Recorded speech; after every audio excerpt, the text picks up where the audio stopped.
Ay sağ ol. Marala kaykı dedim, zirne köykü dedim. Aklımadı zürafa, aynı gül beki dedim. Sağ ol. Sağdı yazı sonu gıyda, çiğ gül tilki dedim.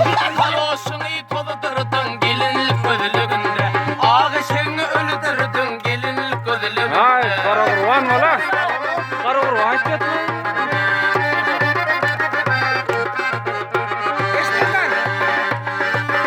Eldar. Ay cemalı Hani Eldar aman oğlum. Eldar çık. Gül vakara tılağaç, göker keltecik dedim. Şeperelli begüle, böven halta çık dedim. Ağışını öldürdün gelinlik gözlüğünde. Kaloşunu toludurdun gelinlik gözlüğünde.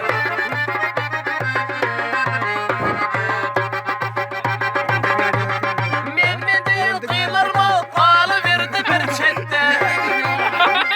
O vakilin halıma uğradı sen çok bette. Ay. Şalayın eti dağlap kuyruğu buldu çıktı. Tak eşekten deyin atsın gelinlik gözlüğünde. Eşekten de kuyruktan gelinlik gözlüğünde.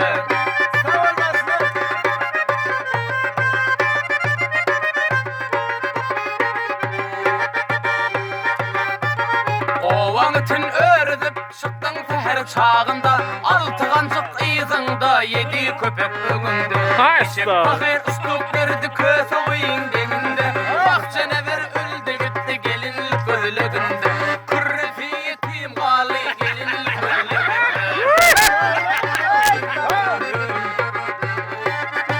Aksın toy kıymalar ne anladın? Oğlu kıydı uğranıp ödü tapar baltını. Ay. Kökler ver söyüp yer halı çığır altını. Paltayığın düşmen ke belli toyun vaktini. Ulu ile belli